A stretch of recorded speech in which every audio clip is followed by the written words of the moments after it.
Hello भाइयों, welcome to AS novel Verse. यहाँ आपको मिलेगी original and high quality audio books जहाँ इमेजिनेशन, इमोशन और थ्रिल एक साथ आता है। 18+ audio book collection, all harem system stories, वैसे eternal bond system, dual cultivation system सब अपलोडेड है टेलीग्राम चैनल पर सिर्फ 99 रुपीज़ मंथली में। लिंक डिस्क्रिप्शन बॉक्स में है और पिन कमेंट में भी दिया है। अगर आपको इंटेंस, रोमांटिक और सिस्टम बेस्ड स्टोरीज पसंद है तो हमारे YouTube channel AS novel verse को सब्सक्राइब करो और पिन कमेंट को राइट शिफ्ट करके हाइप बढ़ाओ। चलो कहानी शुरू करते हैं।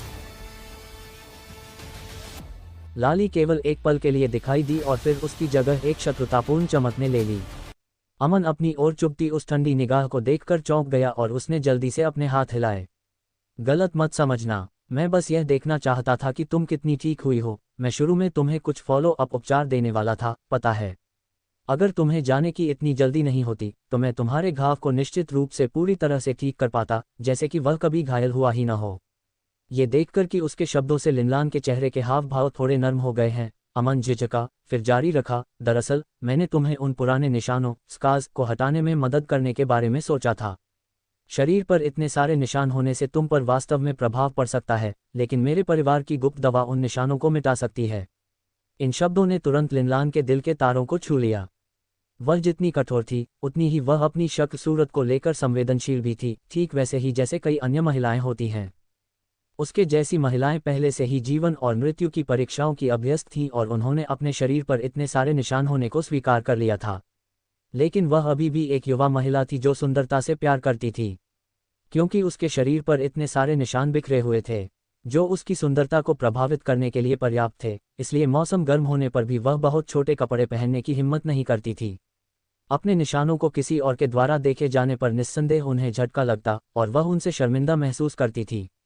वह सहमत थी कि निशान एक सैनिक का सम्मान होते हैं, लेकिन वह इस बात से भी सहमत थी कि एक महिला चाहती है कि उसका शरीर पूर्ण, परफेक्ट हो। जब वह नहा रही होती थी तो वह बिना कपड़ों के फर्श से छत तक लगे दर्पण के सामने खड़ी होती थी। वह अक्सर स्थायी निशानों से खराब हुए अपने चेहरे और शरीर को देखकर आहें भरती थी। उसके शरीर की सुंदरता नष्ट हो गई थी और ये काफी दुखद था। अगर कोई उसके शरीर के निशानों को हटा सकता तो वह खुशी खुशी इसकी कीमत चुकाती। तो तुम कह रहे हो कि तुम मेरे शरीर के निशान हटा सकते हो? उसने अमन से पूछा। उसने उसके प्रश्न का उत्तर एक अन्य प्रश्न से दिया। क्या पिछली बार लगे घावों से कोई निशान बाकी है? हाँ, लेकिन वे बहुत हल्के हैं, लिनलान ने ईमानदारी से उत्तर दिया। समझ गया। खैर, 1 महीना और 2 और कुछ भी नहीं बचेगा, उसने कहा, फिर गर्व से मुस्कुराया। अगर मैं तुम पर कुछ दवा लगा दूं? यह उसका गौरव था। वह दवा जो उसने अपने दादा रमेश के साथ मिलकर बनाई थी, घावों को भरने और चयापचय, मेटाबॉलिज्म व त्वचा के विकास को बढ़ावा देने में बहुत प्रभावी थी। यहाँ तक कि उन वृद्ध लोगों के लिए भी जिनका चयापचय काफी धीमा हो गया था, यदि वे उसकी दवा का उपयोग करते तो कोई निशान नहीं बचता था। उस समय दादाजी ने कहा था कि यदि वे भविष्य में कभी किसी बड़े शहर में गए तो अकेले ये दवा ही उन्हें अथाह लाभ दिलाएगी। हालांकि अमन के पास पैसा कमाने के लिए नुस्खे का उपयोग करने की कोई अवधारणा नहीं थी। वह जो सबसे अधिक चाहता था वह था नुस्खे और अपने चिकित्सा कौशल का उपयोग करके अधिक लोगों की जान बचाना। एक पल के लिए झिझकने के बाद लिनलान ने कहा, मेरे साथ आओ। अमन बिना किसी हिचकिचाहट के मान गया। वे दोनों छोटे बगीचे से दूर एक छोटी इमारत की ओर चले गए। लिनलान उसे दूसरी मंजिल पर ले गई और एक कमरे के दरवाजे के सामने खड़ी हो गई। प्रवेश द्वार पर एक फिंगरप्रिंट सेंसर था और लिनलान ने उस पर अपनी उंगली दबाई। लाल बत्ती की चमक के साथ उसके लिए दरवाजा खुल गया। अंदर आओ। दरवाजा खोलकर कमरे में दाखिल होने के बाद उसने अमन को इशारा किया, जो दरवाजे पर झिझक रहा था, कि वह उसके पीछे अंदर आए। अमन उसके पीछे घर में चला गया, जिसके बाद उसने दरवाजा बंद कर दिया और पहने हुए ऊंचे सैन्य जूते उतार दिए। तभी अमन ने स्पष्ट रूप से देखा कि यह एक 1 बेडरूम अपार्टमेंट था। अंदर का सामान बहुत साधारण था। फर्नीचर ज्यादा नहीं था, लेकिन वह बहुत साफ सुथरा था। यह वह जगह है जहां मैं रहती हूँ, अमन के भ्रम को देखकर लिनलान ने समझाया। ये काफी साफ है, उसने अपने जूते उतारते हुए रूखेपन से प्रशंसा की। लिनलान पीछे मुड़े बिना बेडरूम में चली गई, लेकिन उसने अमन को अपने पीछे आने के लिए नहीं कहा। लिविंग रूम के बीच में खड़े होकर उसे अचानक काफी दुविधा महसूस हुई। क्या उसे अंदर जाना चाहिए या उसे यहाँ अजीब तरह से इंतजार करना जारी रखना चाहिए? यह महिला, उसने उसे ये क्यों नहीं बताया कि उसने उसे अपने घर क्यों बुलाया था? बिल्कुल पूजा की तरह, उसे भी कूल दिखने का नाटक करना पसंद था। तुम भी अंदर आ सकते हो। बेडरूम से अचानक लिनलान की आवाज़ आई। तभी अमन ने राहत की सांस ली। लेकिन जब वह बेडरूम में गया तो वह अचानक फिर से घबरा गया, क्योंकि उसने देखा कि लिनलान अपनी शर्ट उतारे हुए बिस्तर के सामने खड़ी थी और उसकी बाहें उसके सीने के सामने लिपटी हुई थीं। इस स्थिति को देखकर कुंवारे अमन ने काफ़ी घबराहट महसूस की और उसके दिल की धड़कन तेज होने से नहीं रुक सकी। अगर वह मुझे उसके साथ संबंध बनाने के लिए मजबूर करती है तो मुझे क्या करना चाहिए? क्या मुझे विरोध करना चाहिए या मुझे बस लेट जाना चाहिए? उसने सोचा। उसका दिमाग तेजी से दौड़ रहा था। जब उसने अमन की घबराहट देखी तो लिनलान का चेहरा भी लाल हो गया। वह शुरू में घबराई हुई थी, लेकिन इसने उसे कुछ हद तक सहज कर दिया। ये छोटा लड़का अभी भी पिछली बार की तरह शर्मीला था। इसे देखना एक तरह से मनोरंजक था। चूंकि तुम पिछली बार का मेरा घाव देखना चाहते हो तो पहले एक नज़र देख लेते हैं। तुम मुझे बता सकते हो कि इससे कैसे निपटना है? लिनलान ने कहा। उसने अपनी बाहें हटा ली जो उसके सीने के सामने लिपटी हुई थीं और अपने होंठ काटते हुए उसकी ओर बढ़ी। अमन का चेहरा और भी लाल हो गया। उसे थोड़ा नुकसान महसूस हुआ। वह नीचे देखना चाहता था, लेकिन ऐसा करने में उसे बहुत शर्म आ रही थी। अभी उस बूढ़े आदमी के सामने उसकी गरिमा और राजसी आभा का सामना करने पर भी उसके पैर नर्म नहीं पड़े थे। हालांकि एक शर्टलेस लिनलान के सामने उसके पैर जेली की तरह महसूस हो रहे थे और उसके हाथों में पसीना आ रहा था। उसकी सांसें और दिल की धड़कन भी तेज हो गई थी। लेकिन लिनलान की शांत निगाहें देखने के बाद वह खुद को शांत करने में सफल रहा। 2 गहरी सांसें लेने के बाद वह उसकी चोटों को देखने के लिए उसके पास गया।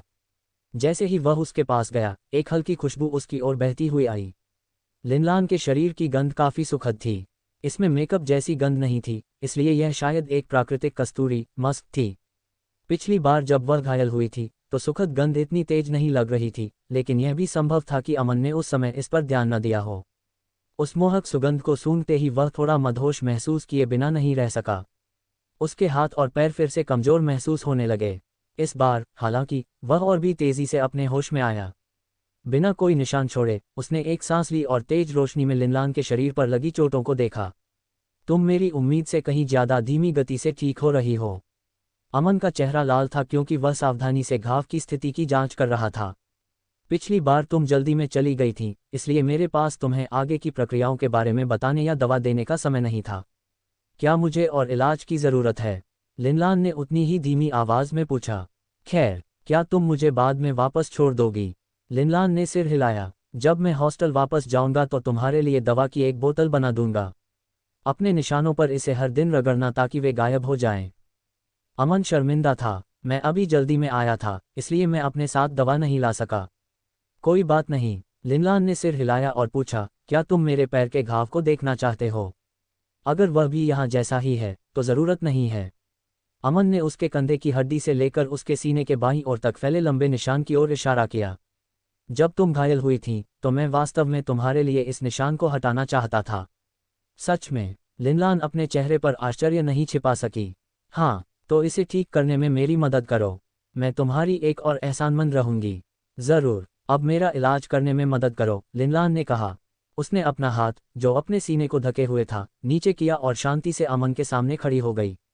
अमन शर्माए बिना नहीं रह सका। एक बार फिर उसने खुद को दुविधा में पाया। उसके लाल चेहरे और उस पर छाई घबराहट को देखकर लिनलान को न जाने क्यों राहत महसूस हुई। ये एक पवित्र पुरुष का स्वभाव था। एक महिला के शरीर को देखकर वह शर्मा जाता और घबरा जाता था। लिनलान ने सोचा कि वह पहले भी कई बार उसका शरीर देख चुका था, इसलिए उसके लिए ये कोई बड़ी बात नहीं थी। इसी वजह से वह अमन की तुलना में अधिक शांत थी। क्या तुम इसे हटा सकते हो? उसने पूछा। क्या मैं इसे छू सकता हूँ? अमन ने साहपूर्वक पूछा, यह महसूस करते हुए कि उसके शब्द कैसे लगे होंगे। उसने जल्दी से सुधार किया, मेरा मतलब है निशान की स्थिति की जांच करने के लिए। लिनलान ने बिना किसी हिचकिचाहट के सिर हिलाया। ये एक सामान्य अनुरोध था। यदि अमन ने वास्तव में निशान की जांच किए बिना उसे निदान दिया होता तो उसे गुस्सा आ जाता। कांपती हुई उंगली से अमन ने हाथ बढ़ाया और लिनलान की हंसली कॉलरबोन पर बने निशान को छुआ। वह एक उंगली जितना मोटा था और उसने धीरे से पूछा, क्या इसमें दर्द होता है? लिनलान एक पल के लिए दंग रह गई, लेकिन तुरंत अपना सिर हिला दिया।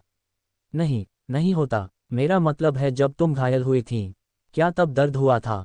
उसके शब्दों को सुनकर लिनलान ने अपनी बात पर विचार करने के लिए एक पल लिया, फिर धीरे से कहा, हाँ, हुआ था। लेकिन अब वह बीत चुका है। कौन इतना क्रूर था जिसने तुम पर इस तरह वार किया?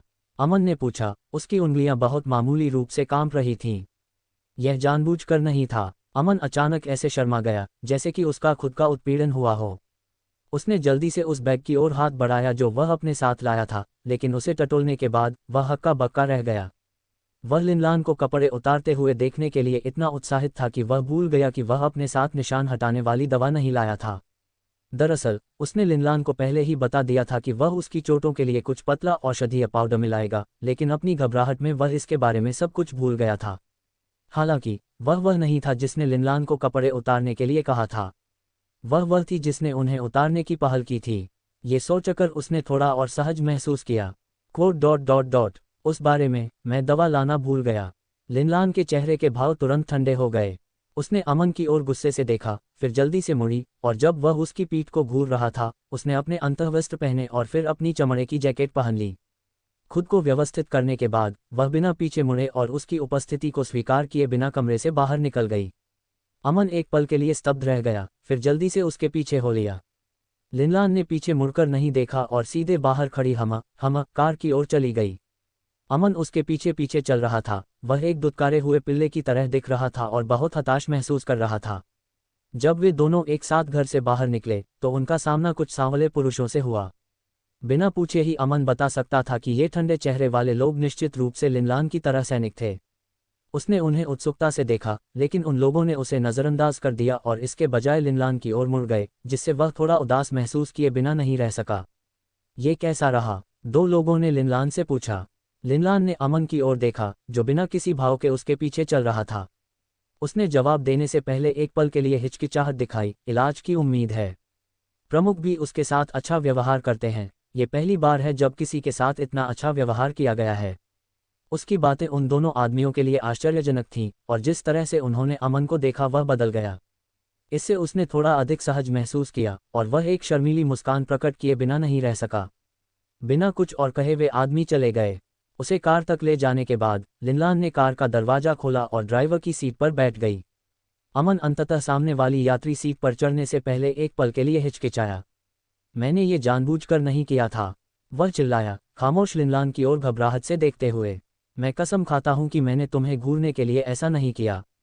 मुझे पता है, उसने संक्षिप्त रूप से कहा, फिर कार शुरू की और एक्सीलरेटर पर पैर रख दिया, जिससे कार तेज गति से चल पड़ी और इस प्रक्रिया में अमन चौंक गया। जब उसने अपना आपा वापस पाया तो उसने जारी रखा, इसके अलावा तुम एक डॉक्टर हो। तुम्हारी नज़रों में पुरुष और महिला में कोई अंतर नहीं है। मैं निश्चित रूप से तुम्हारे सभी निशान हटाने में मदद करूंगा, अमन ने दृढ़ता से कहा, जैसे कि वह माफ़ी मांग रहा हो। जब तुम कल वापस आओगी तो मैं तुम्हारा ठीक से इलाज करूंगा, ठीक है? लिनलान ने कुछ नहीं कहा, इसके बजाय जवाब में थोड़ा सा सिर हिलाया। उसे सिर हिलाते देख अमन ने राहत की सांस ली। अमन के कैंपस वापस जाने के रास्ते में लिनलान ने एक शब्द भी नहीं कहा, इसके बजाय उसका पूरा ध्यान ड्राइविंग पर था। हालांकि वह उससे कुछ पूछना चाहता था, लेकिन सड़क पर ध्यान केंद्रित करते हुए उसके ठंडे चेहरे को देखकर वह पूछने की हिम्मत नहीं जुटा सका। थोड़ी देर बाद कार सीधे स्कूल परिसर कॉम्पाउंड के अंदर चली गई।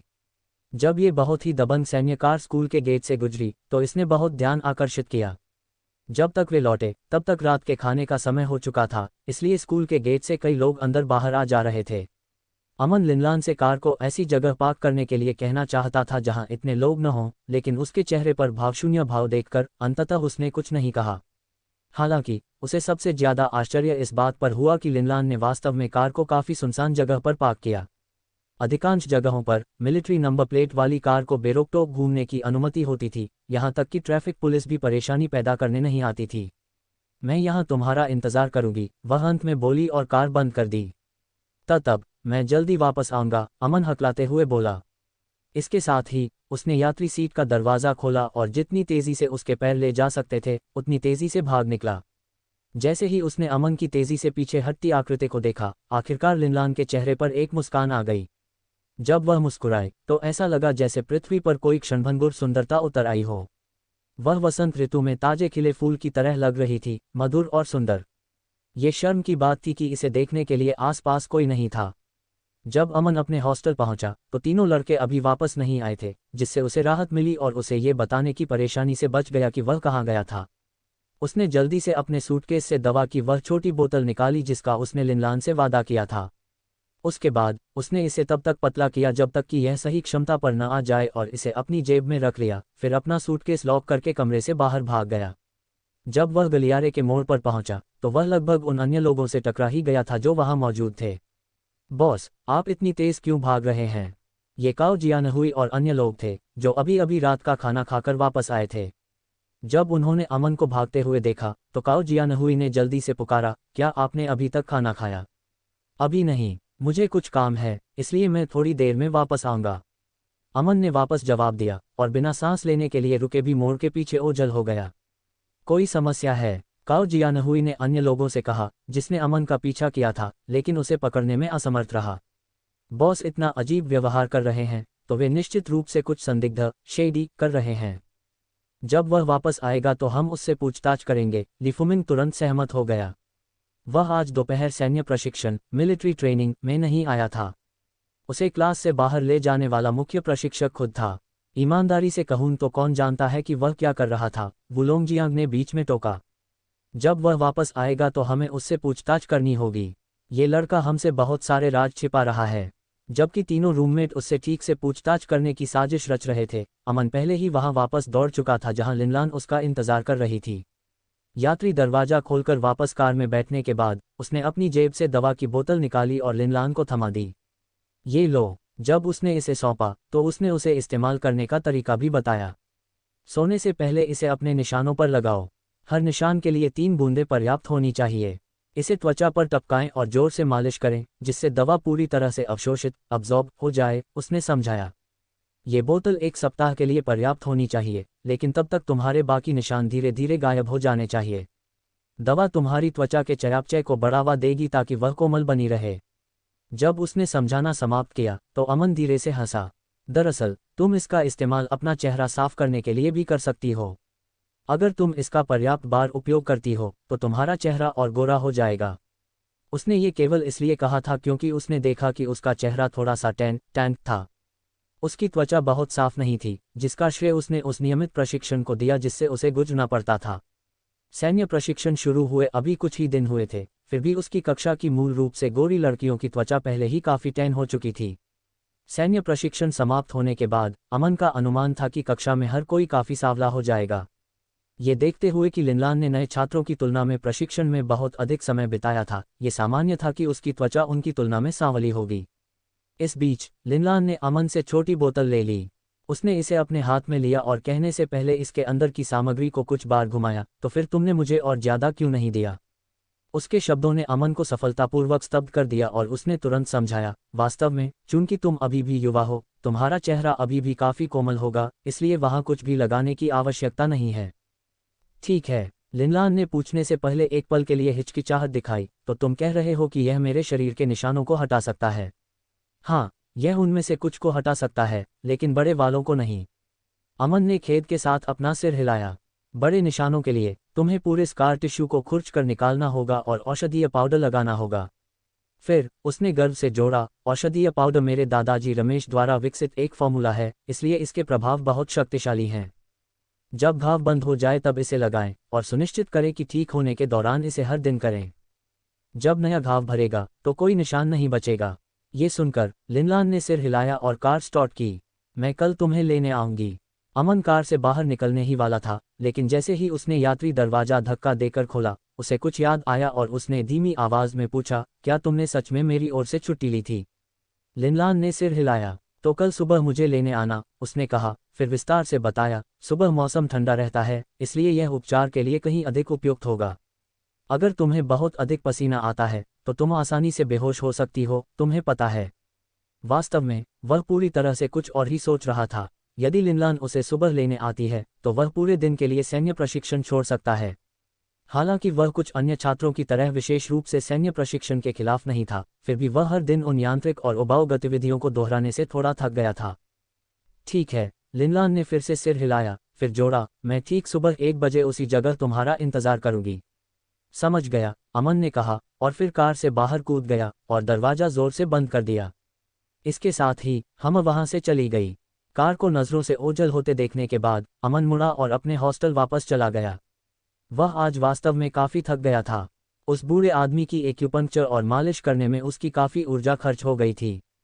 अपनी ऊर्जा समाप्त करने के बाद उसे अभी तक इसे फिर से भरने का मौका नहीं मिला था। जब उसने महसूस किया कि उसका पेट खाली है, तो अमन मन ही मन लिनलान और उस बूढ़े आदमी दोनों को कोसने लगा। उन्होंने उसे अपनी बीमारी का इलाज करने के लिए आमंत्रित किया, लेकिन उन्होंने कुछ और नहीं कहा। उन्होंने उसके लिए स्नैक्स और फलों तक की व्यवस्था नहीं की। क्या मेहमानों के साथ उनका व्यवहार करने का तरीका बहुत अनुचित नहीं था? जब वह कल वहां जाएगा तो उसे उनके सामने ये बात उठानी होगी।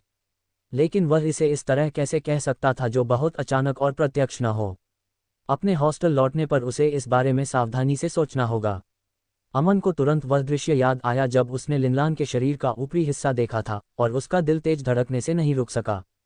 अमन के कैंपस वापस जाने के रास्ते में लिनलान ने एक शब्द भी नहीं कहा और अपना पूरा ध्यान गाड़ी चलाने पर केंद्रित रखा। हालांकि वह उससे कुछ पूछना चाहता था, लेकिन सड़क पर ध्यान केंद्रित करते हुए उसके ठंडे चेहरे को देखकर वह पूछने की हिम्मत नहीं जुटा सका। थोड़ी देर बाद कार सीधे स्कूल परिसर के अंदर चली गई। जब ये बेहद दबदबे वाली सैन्य कार स्कूल के गेट से गुजरी तो इसने बहुत से लोगों का ध्यान अपनी ओर खींचा। जब वे लौटे तो रात के खाने का समय हो चुका था, इसलिए स्कूल के गेट से कई लोग अंदर बाहर आ जा रहे थे। अमन लिनलान से कार को ऐसी जगह पार्क करने के लिए कहना चाहता था जहां ज्यादा लोग न हों, लेकिन उसके चेहरे के भावशून्य भाव को देखकर उसने अंततः कुछ नहीं कहा। हालांकि उसे सबसे ज्यादा आश्चर्य इस बात पर हुआ कि लिनलान ने वास्तव में कार को एक सुनसान जगह पर पार्क किया। ज्यादातर जगहों पर सैन्य नंबर प्लेट वाली कार को बिना किसी रोक टोक के घूमने की अनुमति होती है, यहां तक कि ट्रैफिक पुलिस भी परेशानी खड़ी करने नहीं आती। मैं यहां तुम्हारा इंतजार करूंगी, वह आखिरकार बोली और कार बंद कर दी। तब मैं जल्द ही वापस आऊंगा, अमन हकलाते हुए बोला। इसके साथ ही उसने यात्री सीट का दरवाज़ा खोला और जितनी तेजी से हो सके वहां से भाग निकला। जैसे ही उसने अमन की तेजी से पीछे हटती आकृति को देखा, लिनलान के चेहरे पर आखिरकार एक मुस्कान आ गई। जब वह मुस्कुराए तो ऐसा लगा जैसे धरती पर कोई क्षणिक सुंदरता उतर आई हो। वह वसंत ऋतु में ताजे खिले फूल की तरह लग रही थी, मधुर और सुंदर। ये शर्म की बात थी कि इसे देखने के लिए आसपास कोई नहीं था। जब अमन अपने छात्रावास वापस पहुंचा तो वे तीनों लड़के अभी तक वापस नहीं आए थे, जिससे उसे राहत मिली और उसे ये बताने की परेशानी से मुक्ति मिल गई कि वह कहाँ गया था। उसने जल्दी से अपने सूटकेस से दवा की वह छोटी बोतल निकाली जिसका उसने लिनलान से वादा किया था। उसके बाद उसने उसे तब तक पतला किया जब तक कि वह सही क्षमता पर न आ जाए और उसे अपनी जेब में रख लिया। फिर अपने कमरे से बाहर निकलने से पहले अपना सूटकेस बंद कर दिया। जब वह गलियारे के मोड़ पर पहुंचा तो वह लगभग उन अन्य लोगों से टकरा ही गया था जो वहां मौजूद थे। बॉस, आप इतनी तेज क्यों दौड़ रहे हैं? ये काओ जियानहुई और अन्य लोग थे जो अभी अभी रात का खाना खाकर वापस आए थे। जब उन्होंने अमन को भागते हुए देखा तो काओ जियानहुई ने जल्दी से पुकारा, क्या आपने अभी तक रात का खाना खाया है? अभी नहीं, मुझे कुछ काम है, इसलिए मैं थोड़ी देर में वापस आऊंगा। अमन ने वापस जवाब दिया, फिर अपनी सांस रोककर रुके बिना मोड़ के पास गायब हो गया। कोई समस्या है? काओ जियानहुई ने अन्य लोगों से कहा। अमन का पीछा किया लेकिन उसे पकड़ने में असमर्थ रहा। बॉस इतना अजीब व्यवहार कर रहे हैं तो वह निश्चित रूप से कुछ संदिग्ध कर रहे होंगे। वापस आने पर हम उनसे पूछताछ करेंगे। लिफुमिंग तुरंत सहमत हो गए। वह आज दोपहर सैन्य प्रशिक्षण में नहीं आए थे। उन्हें क्लास से बाहर ले जाने वाला खुद मुख्य प्रशिक्षक था। कौन जानता है कि वह ईमानदारी से क्या कर रहे थे, वुलोंगजियांग ने बीच में कहा। वापस आने पर हमें उनसे पूछताछ करनी होगी। ये लड़का हमसे बहुत सारे राज छिपा रहा है। जब तीनों रूममेट्स उनसे ठीक से पूछताछ करने की योजना बना रहे थे तब अमन दौड़कर वापस वहां पहुंच गया था जहां लिनलान उसका इंतजार कर रही थी। यात्री दरवाज़ा खोलकर कार में वापस बैठने के बाद उसने अपनी जेब से दवा की बोतल निकाली और लिनलान को थमा दी। ये लीजिए। जब उसने इसे सौंपा तो उसने उसे इस्तेमाल करने का तरीका भी बताया। सोने जाने से पहले इसे अपने निशान पर लगाएं। प्रत्येक निशान पर 3 बूंदें पर्याप्त होनी चाहिए। इसे त्वचा पर टपकाएं और जोर से मालिश करें जिससे दवा पूरी तरह से अवशोषित हो जाए, उसने समझाया। ये बोतल 1 सप्ताह के लिए पर्याप्त होनी चाहिए, लेकिन तब तक आपके बाकी बचे निशान धीरे धीरे गायब हो जाने चाहिए। दवा आपकी त्वचा के चयापचय को बढ़ावा देगी ताकि इसे कोमल बनाए रखा जा सके। जब उसने समझाना खत्म किया तो अमन हंसा। वास्तव में आप इसका उपयोग अपना चेहरा साफ करने के लिए भी कर सकती हैं। यदि आप इसका पर्याप्त बार उपयोग करती हैं तो आपका चेहरा और गोरा हो जाएगा। उसने ये केवल इसलिए कहा था क्योंकि उसने गौर किया था कि उसका चेहरा थोड़ा धूप से झुलसा टैन हुआ था। उसकी त्वचा बहुत गोरी नहीं थी, जिसका श्रेय उसने नियमित प्रशिक्षण को दिया जिससे उसे गुजरना पड़ता था। सैन्य प्रशिक्षण को अभी कुछ ही दिन हुए थे, फिर भी उसकी कक्षा की मूल रूप से गोरी लड़कियां काफी धूप से झुलस चुकी थीं। सैन्य प्रशिक्षण समाप्त होने के बाद अमन ने अनुमान लगाया कि कक्षा में हर कोई थोड़ा काला हो जाएगा। ये देखते हुए कि लिनलान ने नए छात्रों की तुलना में प्रशिक्षण में बहुत अधिक समय बिताया था, ये सामान्य था कि उसकी त्वचा उनकी तुलना में सांवली होगी। इस बीच लिनलान ने अमन से छोटी बोतल ले ली, उसने इसे अपने हाथ में पकड़ा और कहने से पहले इसके अंदर की सामग्री को कुछ बार घुमाया, तो फिर तुमने मुझे और क्यों नहीं दिया। उसके शब्दों ने अमन को सफलतापूर्वक स्तब्ध कर दिया और उसने तुरंत समझाया, वास्तव में चूंकि आप अभी युवा हैं, आपका चेहरा अभी भी काफी कोमल होगा, इसलिए वहां कुछ भी लगाने की आवश्यकता नहीं है। ठीक है, लिनलान पूछने से पहले एक पल के लिए झिझकी, तो तुम्हारा मतलब है कि यह मेरे शरीर के निशानों को हटा सकता है? यह उनमें से कुछ को हटा सकता है, हाँ, लेकिन बड़े वालों को नहीं। अमन ने पछतावे में अपना सिर हिलाया। बड़े निशानों के लिए आपको ऊतकों को खुरचकर हटाना होगा और औषधीय पाउडर लगाना होगा। फिर उसने गर्व से जोड़ा, औषधीय पाउडर मेरे दादाजी रमेश द्वारा विकसित एक फॉर्मूला है, इसलिए इसके प्रभाव बहुत शक्तिशाली हैं। जब घाव बंद हो जाए तब इसे लगाएं और सुनिश्चित करें कि ठीक होने के दौरान इसे हर दिन करें। जब नया घाव भर जाएगा तो कोई निशान नहीं बचेगा। ये सुनकर लिनलान ने सिर हिलाया और कार स्टार्ट की। मैं कल तुम्हें लेने आऊंगी। अमन कार से बाहर निकलने ही वाला था, लेकिन जैसे ही उसने यात्री दरवाज़ा खोला, उसे कुछ याद आया और उसने धीमी आवाज़ में पूछा, क्या आपने वास्तव में मेरी ओर से छुट्टी ली थी? लिनलान ने सिर हिलाया। तो कल सुबह मुझे लेने आना, उसने कहा, फिर विस्तार से बताया, सुबह का मौसम ठंडा होता है, इसलिए यह उपचार के लिए बहुत अधिक उपयुक्त होगा। यदि आपको बहुत अधिक पसीना आता है तो आप आसानी से गिर सकती हैं, आप देखिए। वास्तव में वह पूरी तरह से किसी और चीज़ के बारे में सोच रहा था। यदि लिनलान उसे सुबह लेने आती तो वह पूरे दिन के लिए सैन्य प्रशिक्षण छोड़ सकता था। हालांकि वह कुछ अन्य छात्रों की तरह सैन्य प्रशिक्षण के विशेष रूप से खिलाफ नहीं था, फिर भी वह हर दिन उन यांत्रिक और उबाऊ गतिविधियों को दोहराने से थोड़ा थक गया था। ठीक है, लिनलान ने फिर से सिर हिलाया, फिर जोड़ा, मैं सुबह ठीक 1 बजे इसी जगह पर तुम्हारा इंतजार करूंगी। समझ गया, अमन ने कहा, फिर कार से बाहर कूद गया और दरवाज़ा जोर से बंद कर दिया। इसके साथ ही हम गाड़ी चली गई। कार को नज़रों से ओझल होते देखने के बाद अमन मुड़ा और अपने हॉस्टल वापस चला गया। वह वास्तव में आज काफ़ी थक गया था। उस बूढ़े व्यक्ति की एक्यूपंक्चर और मालिश करने में उसकी काफ़ी ऊर्जा खर्च हो गई थी। अपनी ऊर्जा समाप्त करने के बाद उसे अभी तक इसे फिर से भरने का मौका नहीं मिला था। जब उसे महसूस हुआ कि उसका पेट खाली है, तो अमन मन ही मन लिनलान और उस बूढ़े व्यक्ति दोनों को कोसने लगा। उन्होंने उसे अपनी बीमारी का इलाज करने के लिए आमंत्रित किया, लेकिन उन्होंने कुछ और नहीं कहा। उन्होंने उसके लिए नाश्ता और फल तक तैयार नहीं किए। क्या मेहमानों के साथ उनका व्यवहार करने का तरीका बहुत अनुचित नहीं था? जब वह कल वहां जाएगा तो उसे उनके सामने ये बात रखनी होगी। लेकिन वह इसे इस तरह कैसे कह सकता था जो बहुत अचानक और सीधा न लगे। अपने हॉस्टल लौटने पर उसे इस बारे में ध्यान से सोचना होगा। अमन को तुरंत वह दृश्य याद आया जब उसने लिनलान के ऊपरी शरीर को देखा था और उसका दिल तेजी से धड़कने से नहीं रुक सका। जब अमन छात्रावास लौटा तो उसके अन्य 3 रूममेट्स ने उसे तुरंत बिस्तर पर दबा दिया और उससे पूछताछ करने लगे। हालांकि अमन इस कहावत में विश्वास नहीं करता था कि यदि तुम कबूल कर लोगे तो हम तुम्हारे साथ अच्छा व्यवहार करेंगे, यदि तुम विरोध करोगे तो हम कोई दया नहीं दिखाएंगे। और इसलिए उसने उन्हें ये बताने से इनकार कर दिया कि उस दिन क्या हुआ था। उसने उन्हें केवल इतना बताया कि प्रशिक्षक ने उसे किसी महत्वपूर्ण काम के लिए बुलाया था, लेकिन उसे ये स्पष्ट नहीं था कि वह क्या था, और यदि वे इतने उत्सुक थे तो खुद मुख्य प्रशिक्षक से पूछ लें। यह महसूस करने के बाद कि अमन अपनी बात से नहीं डिगेगा, काओ जियानहुई, वुलोंगजियांग और ली फुमिंग ने आखिरकार हार मान ली।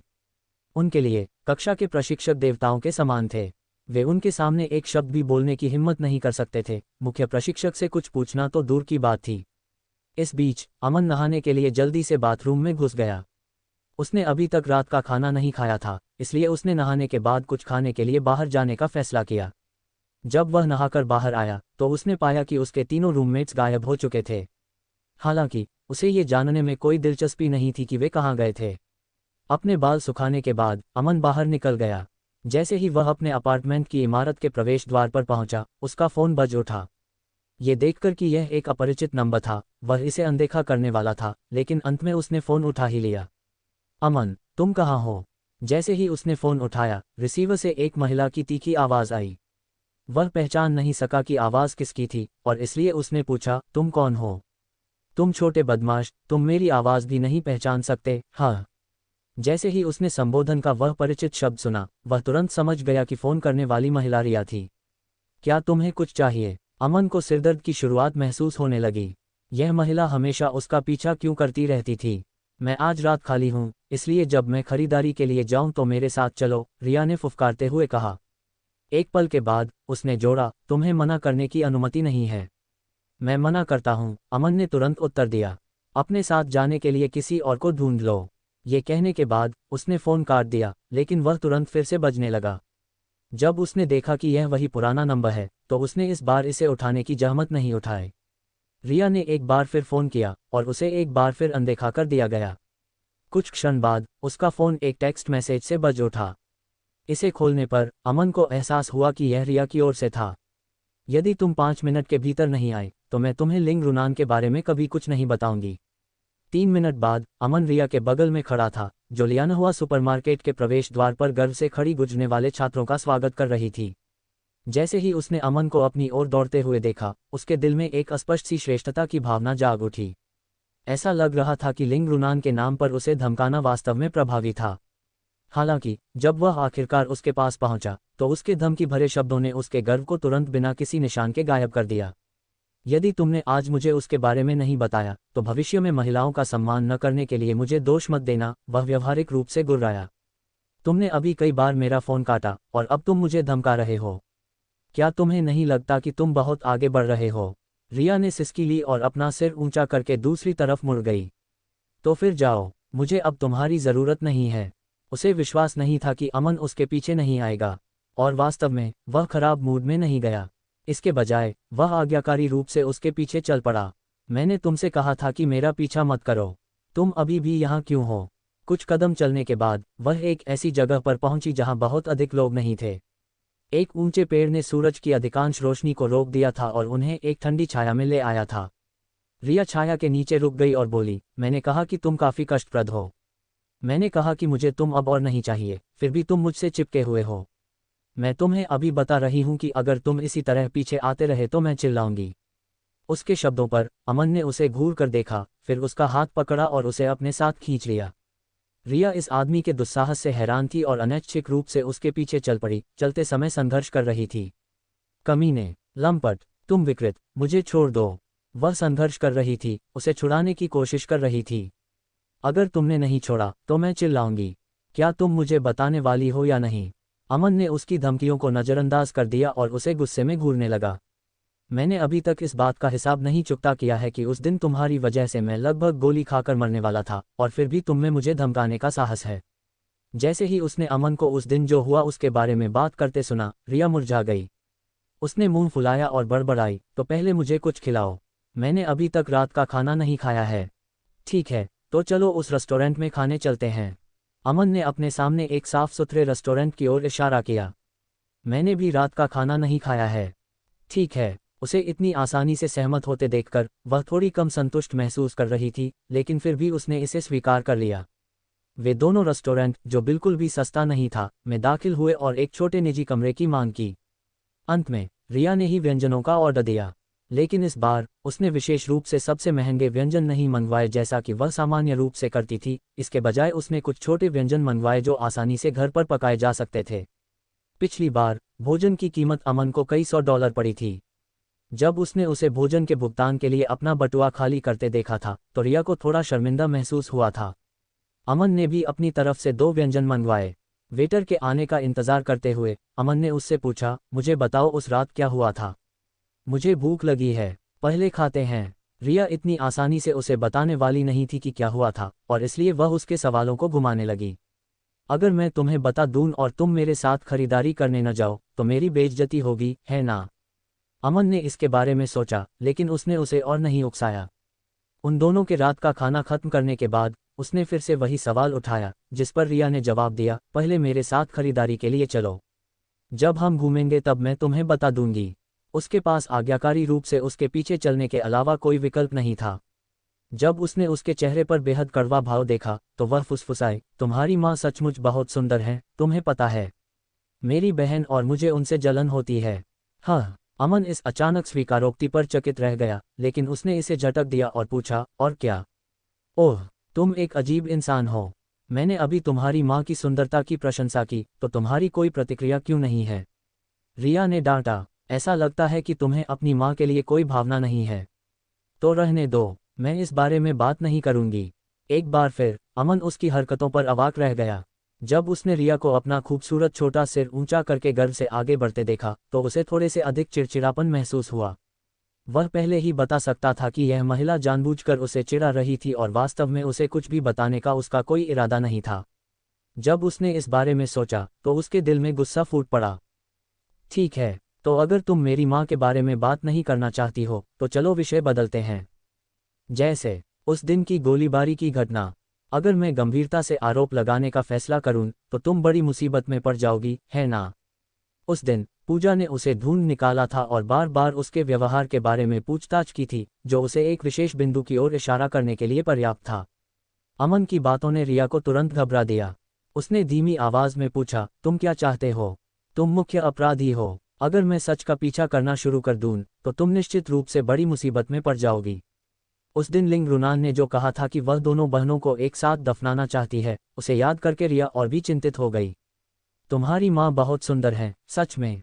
मुझे लगता है कि वह अब अपने 40वें वर्ष में होंगी, है ना? जब भी हम उनके बगल में खड़े होते हैं तो हमें शर्मिंदगी महसूस होती है।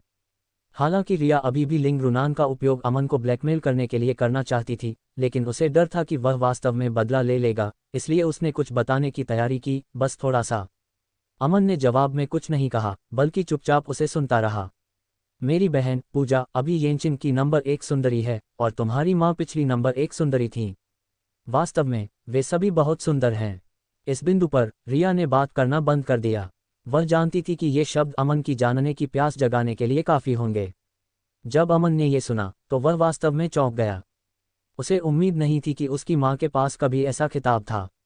रिया ने मूल रूप से सोचा था कि अमन उससे कुछ और पूछेगा, लेकिन उसकी बात सुनकर वह चुप रहा।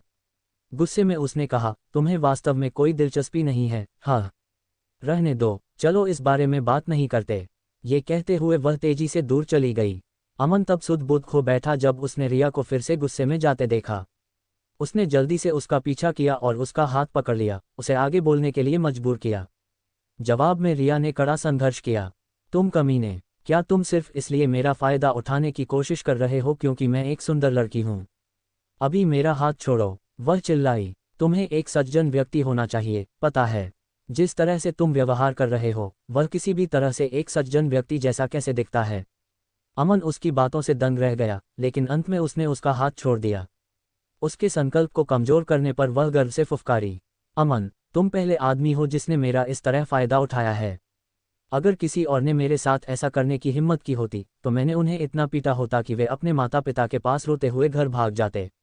मेरे पास भाग कर जाने के लिए कोई पिता नहीं है और न ही सहारा लेने के लिए कोई माँ है। अमन के शब्दों ने रिया को एक पल के लिए स्तब्ध कर दिया और वह वास्तव में भूल गई कि वह आगे क्या कहने वाली थी। अंत में उसने उपहास किया, रहने दो, मैं अब तुमसे और बहस नहीं करूंगी। एक पल सोचने के बाद उसने अपने होंठ सिकोड़े और कहा, मुझे उम्मीद है कि तुम भविष्य में फिर कभी बदतमीजी नहीं करोगे, तुम बड़े विकृत परवर्त इंसान। उसके द्वारा विकृत कहे जाने को बर्दाश्त न कर पाने के कारण अमन ने अपना बचाव करने की कोशिश की। मैंने तुम्हें जानबूझकर नहीं छुआ, तुम अभी भी इस बारे में बात करने की कोशिश कर रहे हो। रिया और भी क्रोधित हो गई, जैसे वह अमन को सबक सिखाना चाहती हो। अगर तुमने इसे फिर से उठाने की हिम्मत की तो मैं तुमसे लड़ूंगी, तुम लंपट, विकृत, कामुक कमीने। तुम मुझे गाली देना जारी क्यों नहीं रखती और देखती हो कि क्या होता है? अमन ने गुस्से में कहा। इस महिला के मुंह से निकलने वाला हर शब्द नितांत शातिर था। वह एक साथ इतनी सारी गालियां कैसे उगल सकती थी? तुमने कुछ बार मेरे साथ छेड़छाड़ की तो इसे उसका बदला समझो। अगर तुम में क्षमता है तो फिर से मेरे साथ छेड़छाड़ क्यों नहीं करते? रिया ने अपनी कमर पर हाथ रख कर कहा। उसने अमन की ओर अत्यधिक गुस्से में देखा, उसकी छाती तनावपूर्ण सांसों के साथ ऊपर नीचे हो रही थी। अमन इतना डर गया कि उसने जल्दी से एक कदम पीछे खींच लिया और विषय को वापस लिंग रुनान पर मोड़ दिया। उस रात के बारे में, क्या उन्होंने मेरी स्थिति के बारे में पूछा था? किसने? मेरी माँ ने। रिया अमन के सामने खड़ी हुई और उसे अजीब तरह से देखा। मैं वास्तव में बहुत उत्सुक हूँ। लिंग रुनान येनचिंग में है और तुम यहाँ पढ़ रहे हो। तुम उनसे कभी भी मिल सकते हो, तो वह तुमसे मिलने क्यों नहीं आई और तुम उनसे मिलने क्यों नहीं गए? वह मुझसे मिलने क्यों नहीं आई? अमन भी बहुत हैरान था और उसे भी समझ नहीं आ रहा था कि क्यों। वह उससे मिलने क्यों नहीं आ सकी? क्या ऐसा था कि वह आ नहीं सकती थी, या ये कि वह आना नहीं चाहती थी? क्या वह जाकर उन्हें ढूंढ सकता था? वह चाहता था, लेकिन उसे नहीं पता था कि तलाश कहाँ से शुरू की जाए। क्या तुम जानती हो कि वह कहाँ है? क्या तुम्हारे पास उनका फ़ोन नंबर या अन्य संपर्क जानकारी है? वह पूछे बिना नहीं रह सका। रिया एक पल के लिए ठिठकी, लेकिन उसने अपना सिर हिला दिया। मुझे नहीं पता, मैंने भी उन्हें पहली बार देखा था। उस समय उन्होंने हमें इतनी बेरहमी से डांटा और धमकाया कि मेरी बोलने की हिम्मत नहीं हुई। जैसे ही उसने ये कहा, रिया को गुस्सा आ गया। उन्हें मुझे इस तरह धमकाने का क्या अधिकार था? वह खुद तुमसे मिलने क्यों नहीं आई? वह डरी हुई थी कि तुम्हें चोट लग जाएगी, तो वह तुम्हें अपने साथ रहने के लिए क्यों नहीं ले गई?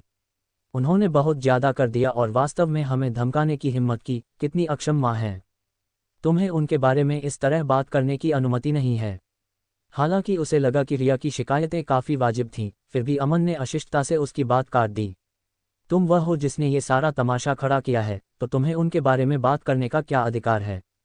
उनके पास मेरे पास न आने के निश्चित रूप से अपने कारण होंगे। हालांकि उसने ऐसा कहा, लेकिन आखिरी वाक्य कहते समय भी अमन के दिल में थोड़ा दर्द महसूस हुआ। तुम्हारी वास्तव में मुझे डांटने की हिम्मत हुई? रिया भड़क उठी। मैंने पहले ही तुम्हारे साथ विनम्रता से व्यवहार किया है, फिर भी तुम बार बार मुझे परेशान करने की हिम्मत करते हो। तुम खुद को समझते क्या हो? भागो यहाँ से। उस दिन तुम पिटकर मर क्यों नहीं गए? दफा हो जाओ। रिया अचानक आग बबूला हो गई। जहां उसके गुस्से ने अमन को क्षण भर के लिए स्तब्ध कर दिया, वहीं उसके दिल का गुबार भी उसी पल फूट पड़ा। और कौन तुम्हारे साथ स्वेच्छा से खरीदारी करने जाएगा? वह कौन था जिसने मुझे फ़ोन किया और साथ चलने के लिए कहा था? अब मेरा तुम्हारे साथ और चलने का कोई इरादा नहीं है, इसलिए अपना मजे से समय बिताओ। इसके साथ ही वह गुस्से में वहां से चला गया।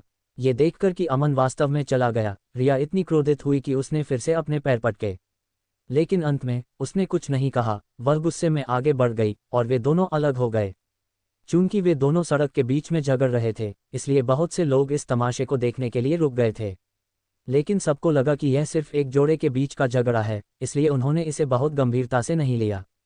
रिया गुस्से में कुछ देर तक चलती रही। जैसे ही उसने सड़क किनारे की दुकानों में कपड़ों को देखने का अवसर लिया, उसने अपने पीछे एक नज़र डाली।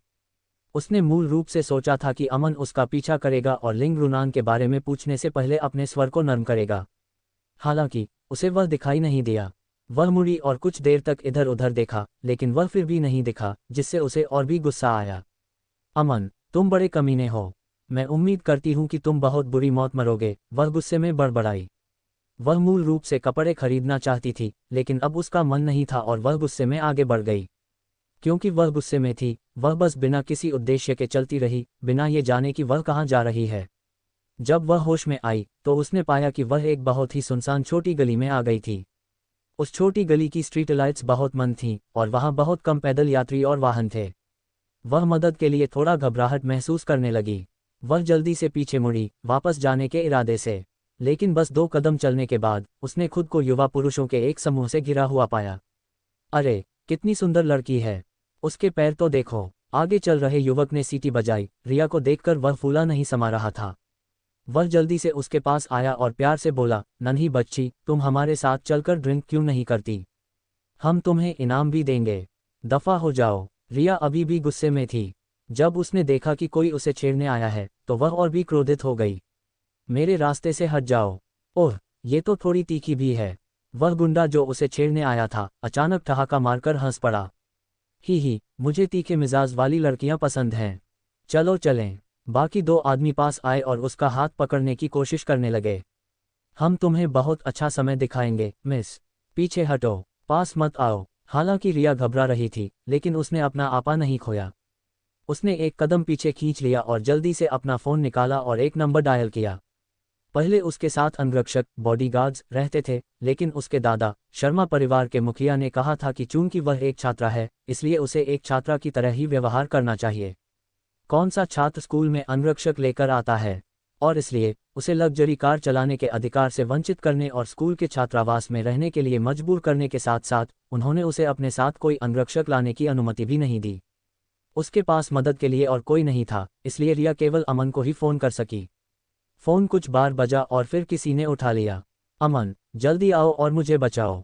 कुछ गुंडे मेरे साथ बदतमीजी करने की कोशिश कर रहे हैं।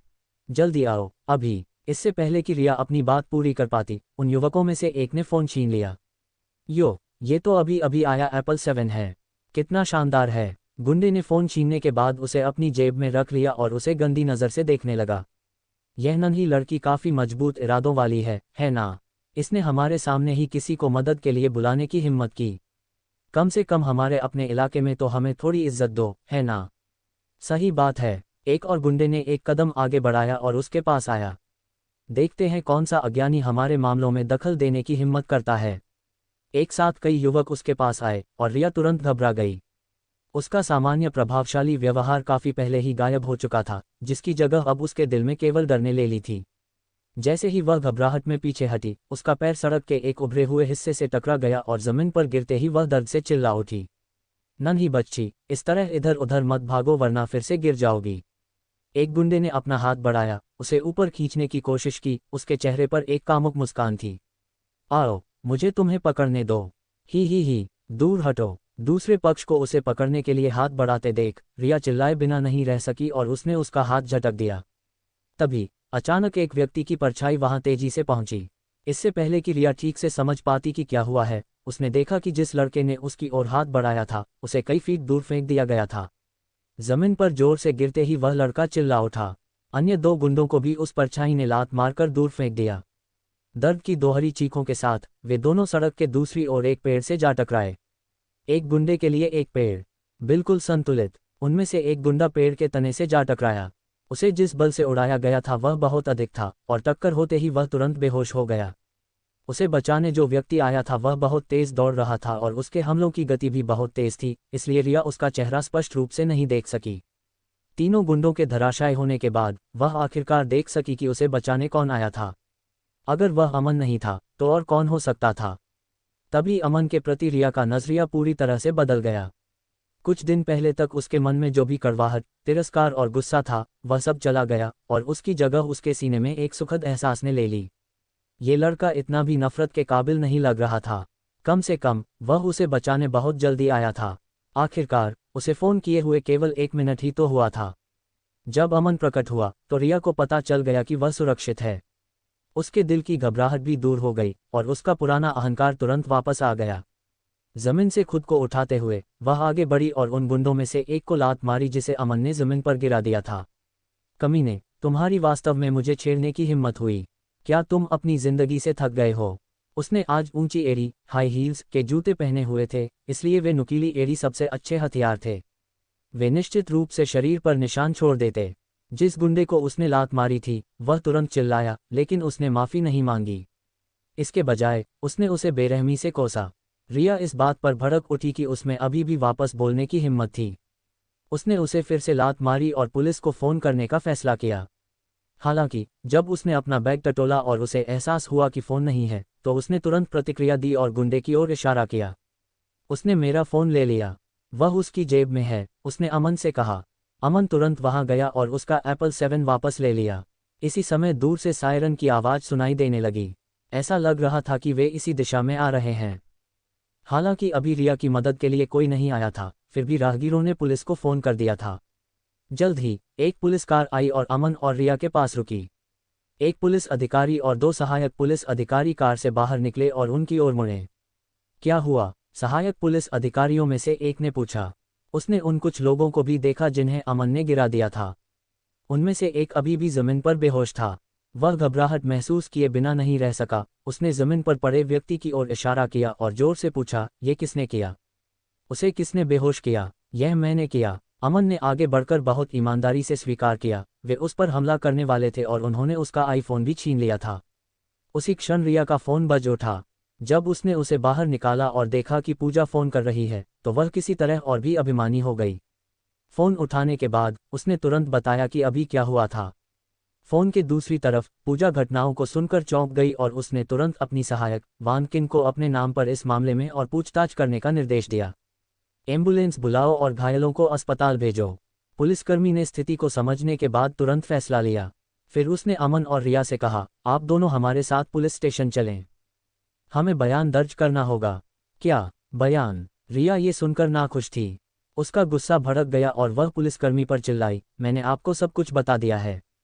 आप मेरी बात पर विश्वास क्यों नहीं कर रहे?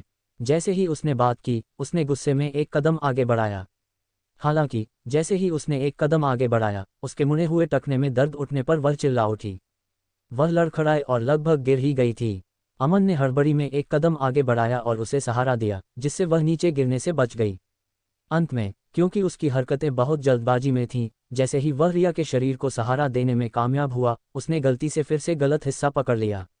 अमन इतना चौंक गया कि उसने तुरंत रिया को छोड़ दिया, जिससे उसने अपना संतुलन खो दिया और वह लगभग गिरने ही वाली थी कि तभी अमन ने उसे फिर से पकड़ लिया। सौभाग्य से इस बार वह केवल उसका हाथ पकड़ने में कामयाब रहा। तभी पुलिसकर्मी का फोन बज उठा। संबंधित पुलिस अधिकारी, जो उन दोनों को किंडरगार्टन के बच्चों की तरह एक दूसरे को धक्का देते और बहस करते देख माथे पर बल डाल रहा था, कॉलर आईडी देखते ही जल्दी से फोन उठाया। यह उनके स्टेशन के निदेशक का फोन था।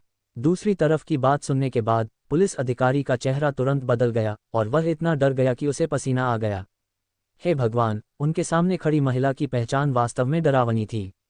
वे भाग्यशाली थे कि कुछ हुआ नहीं था, अन्यथा वे बड़ी मुसीबत में पड़ जाते। पुलिस अधिकारी ने फोन रखने के बाद तुरंत पास आकर माफी मांगी। शर्मा जी, मेरी गहरी संवेदनाएं।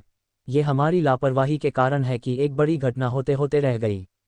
कृपया चिंता न करें, हम निश्चित रूप से इस मामले की पूरी जांच करेंगे और किसी भी उल्लंघन करने वाले को नहीं छोड़ेंगे, उसने आश्वासन दिया। क्या आपके पैरों में चोट लगी है? क्यों न हम आपको पहले अस्पताल भेज दें? अभी अभी उनके स्टेशन के प्रमुख ने उन्हें बताया था कि नगर ब्यूरो के प्रमुख ने उन्हें व्यक्तिगत रूप से फोन किया था। शर्मा परिवार की बड़ी बेटी को उनके अधिकार क्षेत्र में लूट लिया गया था और उनके साथ लगभग बदसलूकी हुई थी, और इसलिए उन्हें इस मामले की सख्ती से जांच करनी थी, ऐसा उन्हें बताया गया था। जब निदेशक को पता चला कि साइट पर कौन से पुलिस अधिकारी थे, तो उन्होंने उन्हें व्यक्तिगत रूप से फोन किया। उन्हें रिया की सुरक्षा सुनिश्चित करने और जांच को पूरी तरह से करने के कड़े आदेश दिए गए थे। हालांकि ये पुलिस अधिकारी पहले शर्मा परिवार के संपर्क में नहीं आया था, लेकिन वह जानता था कि उनका प्रभाव कितना फैला हुआ है। यदि पुलिस प्रमुख को भी उनसे सावधान रहना पड़ता था, तो उसके जैसे छोटे पुलिसकर्मी को और भी सावधान रहना होगा। तो यह अच्छा था कि उसने अभी कुछ बुरा नहीं कहा। ऐसा लग रहा था कि रिया को न तो चोट लगी है और न ही अपमानित किया गया है, वरना बहुत से लोग गंभीर संकट में पड़ जाते। जब उसने पुलिसकर्मी के व्यवहार में बदलाव देखा, तो रिया को तुरंत पता चल गया कि उसकी बहन पूजा ने निश्चित रूप से इस मामले में हस्तक्षेप किया होगा। उसका गुस्सा और बढ़ गया, इसलिए उसने दो टूक शब्दों में पुलिस को तीनों गुंडों को गिरफ्तार करने का आदेश दिया। उन्हें वैसी ही सजा मिलनी चाहिए जिसके वे हकदार थे। तुम्हारी मेरी बेइज्जती करने और मेरा फ़ोन चुराने की हिम्मत कैसे हुई? जैसे जैसे वह अभी हुई घटना के बारे में सोचती गई, रिया ने अपने दांत पीसे और अंततः पुलिस अधिकारी पर चिल्लाई, चाहे वह लूटपाट हो या गुंडागर्दी, मैं तब तक नहीं रुकूंगी जब तक उन्हें कुछ सालों की सजा नहीं मिल जाती। कृपया चिंता न करें शर्मा जी, हम कानून को निष्पक्ष रूप से लागू करना सुनिश्चित करेंगे और उन्हें भागने नहीं देंगे। पुलिस अधिकारी ने जल्दी से हामी भरी और अपने दिल में छोटे गुंडों के लिए दुख महसूस किया। वे इन सभी लोगों में से इसी नन्ही राजकुमारी से कैसे टकरा गए? वह ये भी सोच रहा था कि शर्मा परिवार की छोटी बेटी बाहर जाते समय अपने अंगरक्षकों को साथ क्यों नहीं ला रही थी। अमन की शक्ल देखकर वह अंगरक्षक जैसा नहीं लग रहा था, वह उसके प्रेमी जैसा ज्यादा लग रहा था। क्या ऐसा हो सकता है कि युवा जोड़े के बीच बहस हो गई हो, जिसके कारण उसने अपने अंगरक्षकों सहित सबको भगा दिया हो? और शायद इसी तरह वह उन गुंडों के चंगुल में फंस गई, उसने सोचा। उसे लगा कि यह सबसे संभावित परिदृश्य था। जब जोड़ा खेलने के लिए बाहर आया, तो क्या उन्हें नहीं लगेगा कि कुछ अंगरक्षकों का उनके पीछे घूमना मूड खराब कर देगा? शायद इसीलिए उन्हें भगा दिया गया। रिया का प्रेमी भी काफी कुशल लग रहा था, लेकिन उन दोनों के झगड़े के बाद रिया गुस्से में भाग गई और सीधे गुंडों से जा टकराई। सौभाग्य से उसका प्रेमी समय पर पहुंचने में सफल रहा और उन्हें लात मारकर भगा दिया। पुलिसकर्मी अपनी समृद्ध कल्पना और इस तथ्य से काफी संतुष्ट था कि वह तुरंत इतने बेतुके जटिल परिदृश्य के बारे में सोच सका। ठीक है, आप जा सकते हैं, बस इन्हें ले जाइए, रिया ने निर्देश दिया, पुलिसकर्मी को लापरवाही से हटाते हुए। अब हमारे मामले के बारे में चिंता करने की कोई ज़रूरत नहीं है। वह अब उनके साथ और उलझना नहीं चाहती थी, और न ही वह ज़रूरत से ज़्यादा यहाँ रुकना चाहती थी। शर्मा जी, क्या आप घायल हैं? क्या आप चाहते हैं कि हम आपको अस्पताल भेजें? पुलिस ने सावधानी से फिर पूछा। नहीं, उसने अधीरता से मना कर दिया। उस पर पुलिस अधिकारी ने और कुछ नहीं कहा। उसने कुछ सहायक पुलिस अधिकारियों को बुलाया, तीनों गुंडों को हथकड़ी लगाई और उन्हें पुलिस कार तक ले गया। जल्द ही पुलिस कार तेजी से निकल गई, अमन और रिया को पीछे छोड़ते हुए। अमन, तुम कमीने! रिया का गुस्सा अचानक फिर से भड़क उठा। वह गुस्से में चिल्लाई, अगर तुमने मुझे अकेला नहीं छोड़ा होता तो मैं ऐसी आपदा में नहीं फंसती। जैसे ही उसने बात की, उसके दिल का गुस्सा और भी बढ़ गया। वह सच में उसे लात मारना चाहती थी। जब अमन उसे बचाने आया था तब वह उसके कार्यों से काफ़ी प्रभावित हुई थी। हालांकि इसके बारे में सोचने के बाद उसे समझ आया कि ये सब उसकी वजह से हुआ था। अगर उसने उसके साथ झगड़ा नहीं किया होता और वे दोनों अलग नहीं हुए होते तो गुंडों द्वारा उसके साथ छेड़छाड़ नहीं की जाती और वह नहीं डरती। अभी वह अमन के प्रति कड़वाहट से भरी हुई थी। अचानक जो अच्छी छाप बनी थी वह अब बिना किसी निशान के गायब हो गई थी। वह जितना अधिक इसके बारे में सोचती उतना ही उससे नफरत करती। वह सच में उस पर झपटना चाहती थी और उसे लात मारकर गिरा देना चाहती थी। मुझे उम्मीद नहीं थी कि स्कूल के पास ऐसी स्थिति होगी। अमन ने थोड़ा शर्मिंदगी से अपना सिर हिलाया। इसे मेरी गलती समझो, मैं तुमसे माफ़ी मांगता हूँ। तुम एक उदार व्यक्ति हो, इसलिए इसे दिल पर मत लगाओ। अमन ने अपनी गलती स्वीकार करने और उससे माफ़ी मांगने की पहल की, यहाँ तक कि उसे माफ़ करने के लिए भी कहा। जब उसने ये सुना तो रिया तुरंत शांत हो गई। उसे ऐसा महसूस हुआ जैसे वह भीषण गर्मी की रात में ठंडी बियर पी रही हो। उसके होठों के कोने अनैच्छिक रूप से थोड़े ऊपर की ओर मुड़ गए। जब से वह अमन को जानती थी, ये पहली बार था कि इस लड़के ने हार मानी थी और उससे माफ़ी मांगी थी। उसने अतीत में उसे हमेशा इतना परेशान किया था और उसे इतना गुस्सा दिलाया था कि वह उसे मार डालना चाहती थी। खून, यह मत सोचो कि तुम्हें एक साधारण माफ़ी से मेरी माफ़ी मिल जाएगी। ऐसा कभी नहीं होगा। रिया ने अपने दिल के गर्व को दबाया और आक्रामक बनी रही। आज जो हुआ मैं उसे हमेशा याद रखूंगी। मैं अपने दादाजी और अपनी बहन को भी बताऊंगी। जो चाहो करो, अमन बड़बड़ाया। उसे फिर से सिरदर्द महसूस होने लगा। यह महिला सच में कष्टप्रद थी। अभी की घटना के कारण उसने जो भी अपराधबोध महसूस किया था वह उसके अनुचित व्यवहार के कारण जल्दी ही गायब हो गया। ठीक है, चूंकि मामला सुलझ गया है, मैं सोने जा रहा हूँ। मेरा पैर मुड़ गया है। तभी रिया को आखिरकार याद आया कि हाथापाई में पैर मुड़ने के कारण उसे चोट लगी थी। जब भी वह चलती थी तो दर्द होता था। तुम कमीने, ये सब तुम्हारी वजह से है कि मैं सामान्य जीवन नहीं जी पा रही हूँ। कुछ जिम्मेदारी लो। जिम्मेदारी लून। अमन स्तब्ध रह गया। उसने तुरंत उन दृश्यों के बारे में सोचा जो उसने टेलीविजन या फिल्मों में देखे थे। एक पुरुष और एक महिला द्वारा एक निश्चित कृत्य में भाग लेने के बाद महिला नखरे करती और पुरुष से कहती, मैं चाहती हूँ कि तुम मेरे शेष जीवन की जिम्मेदारी लो। तुम मेरे साथ खेलने के बाद मुझे यूं ही छोड़ नहीं सकते। वह सिहर उठे बिना नहीं रह सका। उसने केवल गलती से कुछ बार उसकी छाती को छुआ था। क्या वह किसी तरह उसका फ़ायदा उठाना माना जाएगा? और वह चाहती थी कि वह जिम्मेदारी ले। तभी उसके मन में एक दृश्य कौंधा जिसमें उसे रिया से शादी करने के लिए मजबूर किया जा रहा था। जब उसने अपना पूरा जीवन ऐसी महिला के साथ बिताने के बारे में सोचा तो वह इतना डर गया कि उसका चेहरा पीला पड़ गया। अमन ने वास्तव में उसे मारा। उसने वास्तव में उसे मारा था। जब रिया ने इसे महसूस किया तो उसे असहनीय शर्मिंदगी और गुस्सा महसूस हुआ, इतना कि वह मर जाना चाहती थी। वह अमन को थोड़ा परेशान करना चाहती थी, लेकिन उसे उम्मीद नहीं थी कि वह पलटवार करेगा। अंत में वह अपनी मां को रोकने में असमर्थ रही और उसने उसके कंधे पर जोर से काट लिया। अमन ने अपनी ओर से पहले कभी ऐसी अनुचित महिला नहीं देखी थी। उसने वास्तव में उसे काट लिया था। वह क्या थी? एक बच्ची। प्रतिक्रिया स्वरूप उसने स्वाभाविक रूप से उसे जमीन पर पटक दिया। रिया लड़खड़ाते हुए सीधी हुई और खड़े होने की कोशिश की, फिर अमन को गुस्से में कोसते हुए लात मारी। तुम कामुक, विकृत लंपट, तुमने फिर से मेरा फायदा उठाया। मुझे लगता है कि मैं तुम्हें लात मार मार कर मार डालूंगी। वह उस घोर अपमान को सहन नहीं कर पा रही थी जो वह महसूस कर रही थी, और इसलिए उसने अपनी पूरी ताकत उस लात में झोंक दी। लेकिन बात यह थी कि वह भूल गई थी कि उसका मुड़ा हुआ टखना उसके शरीर का वजन सहन नहीं कर सकता था। उसने स्वाभाविक रूप से अपने बिना चोट वाले पैर से उसे लात मारी, लेकिन उसका घायल पैर उसके शरीर को सहारा नहीं दे सका और वह एक बार फिर गिर गई। और एक बार फिर अमन ने उसे उठाने में फुर्ती दिखाई। इस बिंदु पर रिया इतनी गुस्से में थी कि उसकी आंखों से आंसू बहने लगे। उसके होंठ मुड़ गए और आंसुओं से उसकी आंखें लाल हो गईं। अमन को अपनी सफाई देने में भी शर्म महसूस हो रही थी।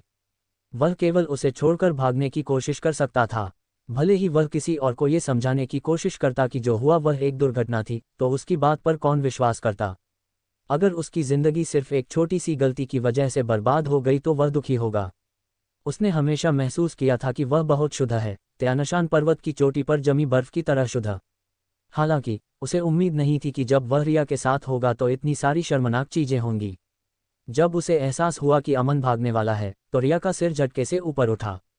तुम कमीने, क्या तुम मुझे फिर से अकेला छोड़ने की कोशिश कर रहे हो? क्या तुम जानते हो कि मेरा पैर घायल है? अमन, जो बस भागने ही वाला था, ने रिया की चिल्लाहट सुनी और केवल उदासी से पीछे मुड़ सका। अब तुम क्या चाहती हो?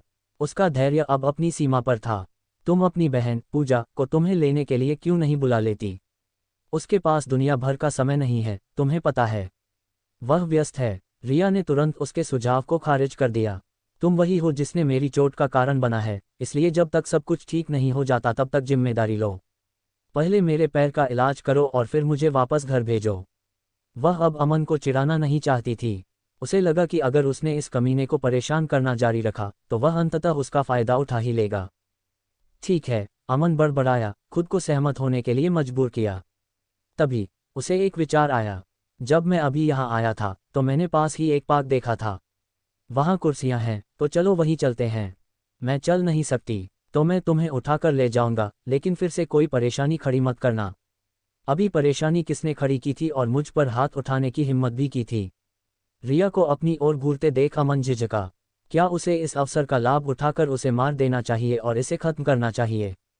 उसके सामने वाली महिला वास्तव में थोड़ी ज्यादा ही कष्टप्रद थी। जब भी उसने उसके साथ बातचीत की थी, कभी कुछ अच्छा नहीं हुआ था। तुमने अभी मुझे काटा था, वह वापस चिल्लाया। कौन होशोहवास में तुम्हें स्वेच्छा से काटेगा? रिया और भी क्रोधित हो गई। अगर तुम्हें ये पसंद है तो तुम खुद को क्यों नहीं काट लेते? ठीक है, चूंकि तुम ऐसी ही रहोगी तो अपना कंधा मुझे दो, अमन ने कहा, इतना अपमानित होने के बाद कि उसका गुस्सा अब टूटने की कगार पर था।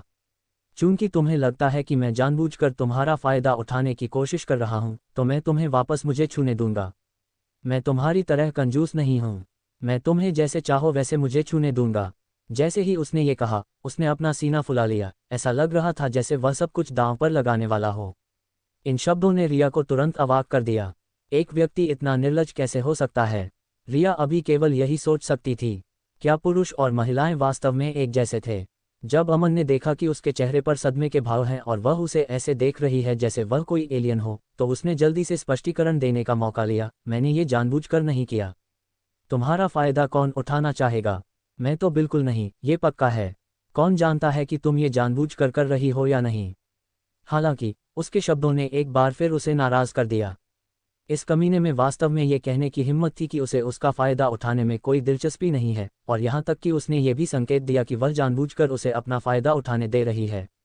उसे महसूस हुआ कि उसका रक्तचाप लगातार बढ़ रहा है और उसका सिर फटने वाला है। उसे पूरी तरह से पछतावा हुआ कि वह आज चाकू लेकर नहीं आई, वरना यह आदमी अभी सड़कों पर मरा पड़ा होता। नहीं, उसके दिल की नफरत को शांत करने के लिए इसके हजारों टुकड़े करने पड़ते। ठीक है, मैंने गलत बात कह दी। मेरा वह मतलब नहीं था। ये जानबूझकर नहीं किया गया था। ठीक है, पहले मैं तुम्हारे पैर के घाव को भरने में मदद करूंगा, फिर मैं तुम्हें वापस भेज दूंगा। क्या ये ठीक है? अमन को बस उसका गुस्सा सहना पड़ा और उसने पहले झुकने का फैसला किया। जैसे ही उसने बात की, उसने रिया के साथ लड़ना जारी नहीं रखा और बस उसे अपनी पीठ पर लाद लिया। हालांकि वह शुरू में उसे लात मारकर दूर करने वाली थी, लेकिन उसने आखिरकार एक बार के लिए तमीज से व्यवहार करने का फैसला किया। जब वह उसकी पीठ पर लेटी थी, तो वह ये महसूस किए बिना नहीं रह सकी कि यह आश्चर्यजनक रूप से आरामदायक था। इस आदमी की मांसपेशियां भी आश्चर्यजनक रूप से मजबूत थीं। थोड़ी देर बाद वे दोनों आखिरकार पार्क पहुंचे और सुरक्षित और स्वस्थ रहें लिखे एक साइनबोर्ड के सामने रुके। रिया को अभी भी अपनी पीठ पर लिए हुए अमन एक पार्क बेंच की ओर चला, जो ऊपर लगी 2 स्ट्रीट लाइट से ठीक से प्रकाशित थी। फिर उसे सावधानी से नीचे बिठाया। उसने उसे अपना घायल पैर कुर्सी पर रखने के लिए कहा ताकि वह उसकी स्थिति की जांच कर सके। कैसा है? क्या ये गंभीर है? क्या मुझे अस्पताल जाने की जरूरत है? रिया ने धीमी आवाज में पूछा। अमन ने तुरंत उत्तर नहीं दिया। इसके बजाय उसने उस हिस्से को दबाया जहां उसने चोट लगने की बात कही थी और पूछा, क्या यहाँ दर्द होता है?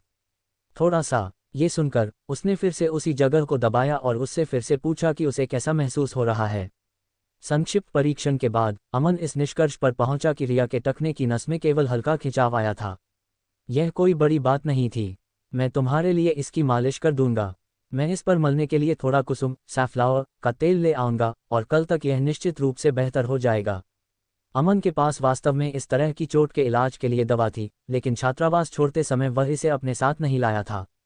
वह इसका उपयोग करने में थोड़ा हिचकिचा भी रहा था, लेकिन वह जानता था कि इसका इलाज करने के लिए कुसुम का तेल पर्याप्त होगा। एक बोनस के रूप में इसे प्राप्त करना भी आसान था। अमन को ये कहते हुए सुनकर कि ये केवल एक हल्का खिंचाव है और उसकी हड्डियों पर कोई प्रभाव नहीं पड़ा है, रिया ने राहत की सांस ली। उसने उसकी मदद करने के प्रस्ताव को अस्वीकार नहीं किया और उसे ठीक से मालिश करने के लिए कहा। अमन ने अब रिया के साथ बुरा व्यवहार नहीं किया और उसके टखने की मालिश करना शुरू कर दिया। जल्द ही वह अपने पैर में गर्मी और खुजली महसूस कर सकती थी। कहने की ज़रूरत नहीं है कि अमन की मालिश करने की तकनीक उत्कृष्ट थी और उसे भी ये स्वीकार करना पड़ा कि यह उन रिफ्लेक्सोलॉजी दुकानों द्वारा उपयोग की जाने वाली तकनीक से बिल्कुल अलग महसूस हुई जहां वह सामान्य रूप से जाती थी।